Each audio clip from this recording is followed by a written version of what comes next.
दोस्तों जल्दी से अपने चैनल और गुरु जी को सब्सक्राइब कर लें और इस घंटी पर क्लिक कर दें ताकि आपको पता चल जाए कि अपना इंग्लिश का पीरियड शुरू हो चुका है। हेलो स्टूडेंट्स, कैसे हो आप लोग? आई होप सब बढ़िया होंगे। और हम लोग आज करेंगे डोअर बीच का क्रिटिकल एप्रिसिएशन। डोअर बीच हमने पढ़ ली थी कुछ दिन पहले। मैंने बीच में कुछ दिन का गैप दिया था कुछ पर्सनल रीजंस की वजह से, तो अभी हम वापस कंटिन्यू करेंगे हमारी स्टडीज। तो आज हम क्रिटिकल एप्रिसिएशन एक प्रोटोटाइप बनाया है मैंने, डोअर बीच जो पोएम है उसका क्रिटिकल एप्रिसिएशन का। तो चलो उसे करते हैं। सबसे पहले आप, जैसे हम बताते हैं हमेशा इंट्रोडक्शन लिखते हैं। इंट्रोडक्शन में हम लोग एक बेसिक इन्फॉर्मेशन देते हैं पोएम के बारे में। जैसे ये पोएम पब्लिश हुई थी 1867 में और यह है मैथ्यू आर्नोल्ड की जो मोस्ट फेमस पोएम्स में से है ना, उनमें से एक है। और बेसिकली इसमें एक्चुअली विक्टोरियन सोसाइटी में कुछ डेवलपमेंट्स हो रहे थे, चेंजेस आ रहे थे सोसाइटी में बहुत ज़्यादा। उदाहरण के तौर पे इंडस्ट्रियल रिवोल्यूशन आया था, औद्योगिक क्रांति हुई थी। उसकी वजह से ये बोल सकते हो लोग गाँव से शहरों की तरफ मुड़ने लगे, सोसाइटी में कई बुराइयाँ आ गई, लोग धन के पीछे ज़्यादा भागने लगे, मतलब उस तरह की चेंजेस आने लगे। तो उन सोसाइटी, विक्टोरियन सोसाइटी के उन बदलावों, उन डेवलपमेंट्स की वजह से लोगों में एक्चुअल में फेथ खोने लग गई। मतलब विश्वास जो थी ना, चाहे वो फेथ आप बोल सकते हो भगवान के प्रति हो, चाहे फेथ फेथ हो इंसान के प्रति, वो सब की सब कम होने लग गई। तो ये वो पीरियड था, जैसे मैंने बताया, इंडस्ट्रियल रिवोल्यूशन का और अर्बनाइजेशन का पीरियड था, शहरीकरण का और औद्योगिक क्रांति का पीरियड था ये। तो लोग धन के पीछे भाग रहे थे और पूरा वर्ल्ड एक तरीके से दो आइडियोलॉजीज, दो अवधारणाएं, धारणाओं में बट गया। वो है कैपिटलिज्म और कम्युनिज्म, यानी पूंजीवाद और साम्यवाद। इन दोनों में बट गया एक तरीके से पूरा वर्ल्ड। तो ये एक इंट्रोडक्शन देंगे हम डोअर बीच का। इनमें इन सब चीजों के बारे में बात नहीं कही है, एक्चुअली ये बैकग्राउंड बना है इस पोएम का, एक तरीके से ये बोल सकते हैं। पोएम तो फोकस कर रही है फेथ पर और सोसाइटी में आए उस बदलाव की वजह से जो बुराई आ गई, लोग आपस में लड़ रहे हैं, झगड़ रहे हैं, ये दुनिया एक नरक सी बन गई है, उस पर बात कर रही है। ठीक है। सेंट्रल आइडिया पोएम का वही है कि जो ये वर्ल्ड है ये मिजरी से भरा हुआ है, दुखों से भरा हुआ है। हैप्पीनेस और सैडनेस जो है ना, एक्चुअल में इस संसार का एक तरह से पार्ट एंड पार्सल है, मतलब हिस्सा है। हम सबके जीवन में दुख और खुशियां दोनों आते हैं ना। पर ह्यूमन को एक्चुअल में फेथ रखना चाहिए मानवता के अंदर और उस भगवान के अंदर, सुप्रीम पावर के अंदर। ह्यूमन को हमेशा फेथ रखना चाहिए। फेथ पे बहुत ज्यादा फोकस किया गया पोएम में, क्योंकि जो विक्टोरियन एज थी वो फेथ को खो रही थी, लूज कर रही थी। और लोग थे वो एक्चुअल में, जैसे मैंने बताया, धन के पीछे भाग रहे हैं, एम्पायर्स, नए नए साम्राज्य बनाने के पीछे भाग रहे हैं, उसका एम्पायर हड़प लिया, उसको कॉलोनी बना दिया है ना, उसको अपने अंडर में ले लिया, इस तरह की चीजें चल रही थी। तो एक तरीके से लोग ब्लाइंडली एक दूसरे से लड़ रहे थे सिर्फ इन ट्रांजिटरी चीजों के लिए। ट्रांजिटरी चीज मतलब जो जो चीजें आपके पास कुछ क्षण रहेंगी, कुछ समय रहेंगे, उसके बाद में सब आपसे आपसे छीन ली जाएंगी या नष्ट हो जाएंगी। आप मर जाएंगे तो आप सब धरती पे छोड़ के जाएंगे, साथ तो लेके जाएंगे नहीं। तो इन ट्रांजिटरी चीजों के लिए, आप इन वर्ल्डली चीजों के लिए एक तरह से एक दूसरे से लड़ रहे हो और आपस में संघर्ष कर रहे हो, ये चीजें ठीक नहीं है। तो ये बदलाव आ रहे थे सोसाइटी में। तो पोएट इसी पे फोकस करता है, जो चेंजेस हैं सोसाइटी में आए उस विक्टोरियन एज के दौरान, उस विक्टोरियन एज के चेंजेस पे फोकस कर रहा है पोएट। कि भाई जब कब किसी जमाने में फेथ पूरा भरा हुआ था इस संसार में, आज वो फेथ एकदम खत्म हो रहा है, डिमिनिश होता जा रहा है, कम होता जा रहा है। वो किस तरह से कम हो रहा है? उसी तरह से कम हो रहा है जिस तरीके से लो टाइड के दौरान, जब आपको पता है कि ज्वार भाटा मतलब हाई टाइड लो टाइड आती है, जब लो टाइड में समुद्र में से पानी नीचे खिसक जाता है ना, मतलब कम हो जाता है पानी। तो वो लो टाइड के दौरान जिस तरीके से पानी कम होता जाता है समुद्र में, उसी तरीके से संसार में से फेथ कम होती जा रही है। इस बात को वो बोल रहे हैं कि इस जमाने में जो फेथ फुल भरी हुई थी वो अब कम होती जा रही है, डिमिनिश हो रही है। इस बात पे मैथ्यू आर्नोल्ड फोकस कर रहे हैं। ठीक है। फिगर ऑफ स्पीच, देखो बहुत सारी फिगर ऑफ स्पीच है। पर्सोनिफिकेशन, पहली दो लाइनें पोएम की, उनमें सी और मून दोनों को पर्सोनिफाइड कर दिया, यानी इसको मानवीकरण कर दिया है। ठीक है।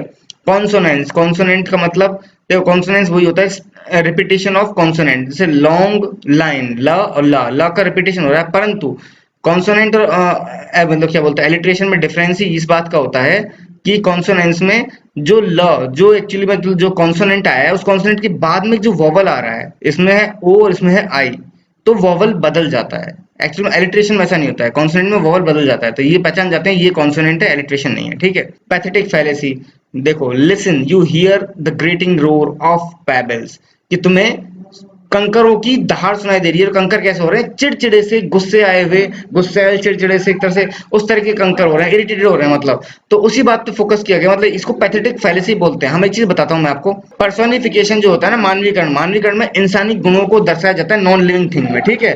परंतु पैथेटिक फैलेसी में सिर्फ क्या दर्शाए जाते हैं? इमोशंस दर्शाए जाते हैं। डिफरेंस समझो, पैथेटिक फैलेसी में सिर्फ इमोशंस दर्शाए जाते हैं, इंसान मतलब इंसानी इमोशंस को नॉन लिविंग थिंग में दर्शाया जाता है। और पर्सोनिफिकेशन में मानव के किसी भी गुण को दर्शाया जा सकता है, सिर्फ इमोशन नहीं।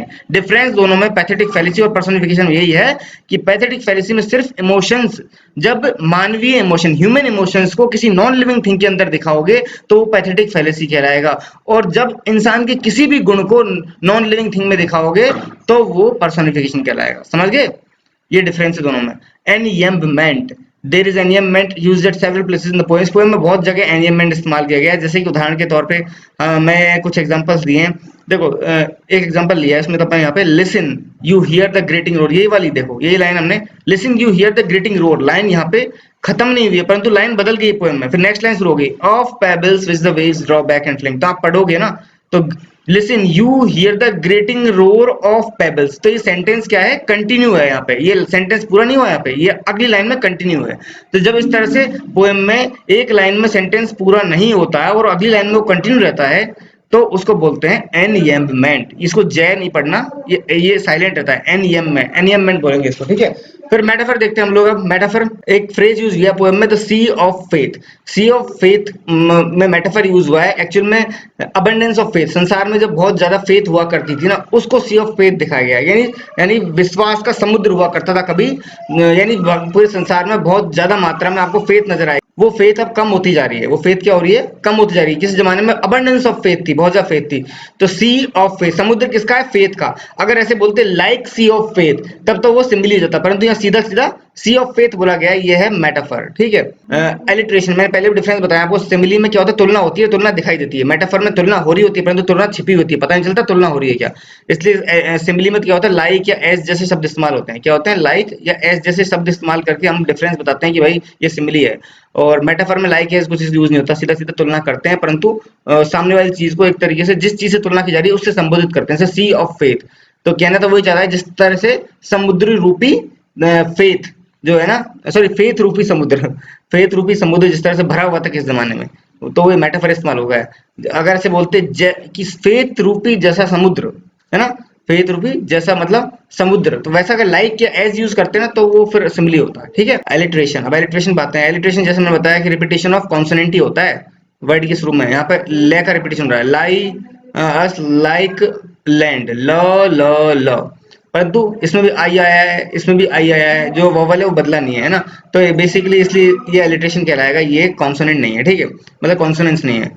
अब पॉलीसिंडेटोन, पॉलीसिंडेटोन क्या होता है, जैसे कुछ शब्द हैं देखो, जैसे कि हम उदाहरण के तौर पर दें नॉर, एंड, बट, इफ, ये कंजंक्शंस है ना।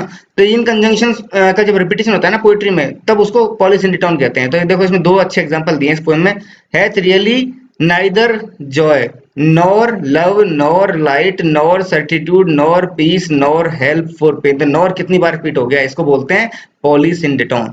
अच्छा एक और example, begin and cease and then, and cease and then again begin with tremulous cadence slow and bring. तो तीन बार एंड भी रिपीट हुआ है, तो ये भी पॉलीसिंडेटोन का उदाहरण है। तो एक उदाहरण तो ये हो गया, एक उदाहरण ये बहुत बढ़िया उदाहरण है नॉर वाला, ठीक है।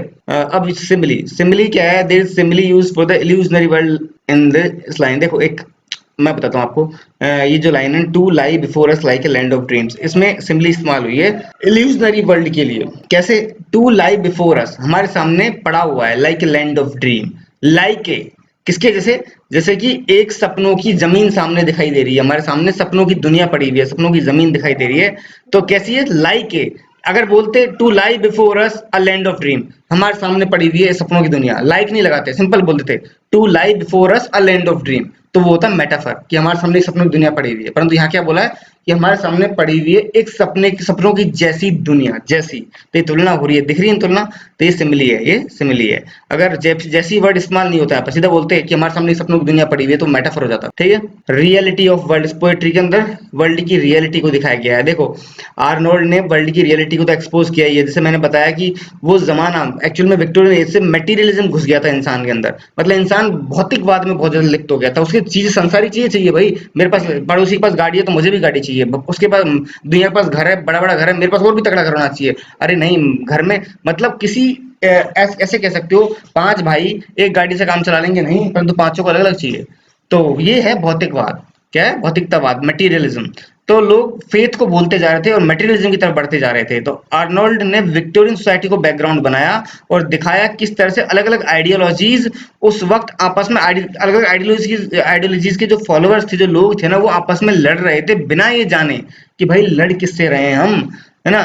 और वो सबके सब पैसों के पीछे भाग रहे थे, पैसा एक बहुत बड़ा फैक्टर बन गया था और फेथ था वो खत्म होता जा रहा था। लोग कंट्री से भाग रहे थे, कंट्री लाइफ जो थी ना, यानी कि गांव की जिंदगी से लोग भाग रहे थे और कहाँ भाग रहे थे, सिटीज की तरफ। तो एक तरह से सिटी क्या नजर आई थी लोगों को, लैंड ऑफ ड्रीम्स नजर आ रही थी, बल्कि रियलिटी में वहां पर केओस मचा हुआ था, वहां पर उपद्रव मचा हुआ था, वहां पर एक्चुअल में उथल पुथल मची हुई थी सिटीज में। क्योंकि एक बताओ, शहर इतने लोगों को थोड़ी ना संभालेगा, गांव में तो मोस्ट ऑफ द लोग रहते थे उस जमाने में, तो वो सब शहर की तरफ भागेंगे तो शहर में सिटीज में एकदम खिचड़ी पक जाएगी, सब वहां हालत खराब हो जाएगी, तो केओस ही मचना है, मतलब है ना। तो वैसी वाली कंडीशन ही है। तो एवरीबडी सबका सब सबके सब एक दूसरे से लड़ रहे थे और शांति और फेथ दोनों खत्म हो रही थी बिल्कुल, यानी दुनिया में कोई शांति नहीं थी, शांति खत्म हो गई और फेथ विश्वास भी चला गया। तो ये वर्ल्ड की रियलिटी को दिखाया उस वक्त आर्नोल्ड ने एक तरीके से। पोइट्री में स्ट्रक्चर, एक्चुअल में इस पोएम में कोई खास स्ट्रक्चर है नहीं। देखो मैं बता देता हूँ आपको, हमने पोएम पढ़ी थी ना उस वक्त, डोवर बीच। देखो इसमें कोई खास स्ट्रक्चर है नहीं इस पोएम में।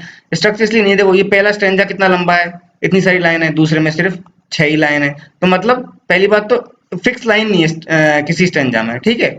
दूसरी बात कोई फिक्स राइम स्कीम भी नहीं है, ऐसा नहीं है कि सेम मतलब एक स्टैंजा में जो राइम स्कीम फॉलो की गई है उसी पैटर्न को आगे कंटिन्यू किया, नहीं नहीं, अलग अलग राइम स्कीम है हर उसमें।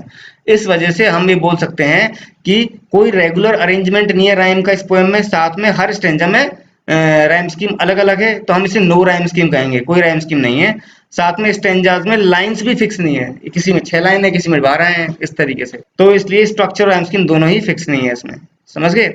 तो ये हमारा एक थोड़ा सा एग्जांपल हो गया कि आप क्रिटिकल एप्लीकेशन कैसे लिख सकते हो। इसमें आप समरी भी जोड़ सकते हो, इसमें आप कोई क्रिटिकल कमेंट है तो वो भी ऐड कर सकते हो, इसमें आप जो आपको कुछ स्पेशल नजर आ रहा है ना पोएम के बारे में, वो आप सब जोड़ सकते हो, ठीक है, और इसे और लंबा बना सकते हो। तो ठीक है बच्चों, मैं आपको नेक्स्ट लेक्चर में मिलूंगा जल्दी। Till then bye bye. और हाँ, ये लेक्चर शेयर करना दूसरे बच्चों के साथ में, और मैं इसकी पीडीएफ डाल दूंगा डिस्क्रिप्शन बॉक्स में, लिंक डाल दूंगा ना, वहां से डाउनलोड कर लेना, ठीक है। तो मिलेंगे नेक्स्ट लेक्चर में, टिल देन बाय बाय।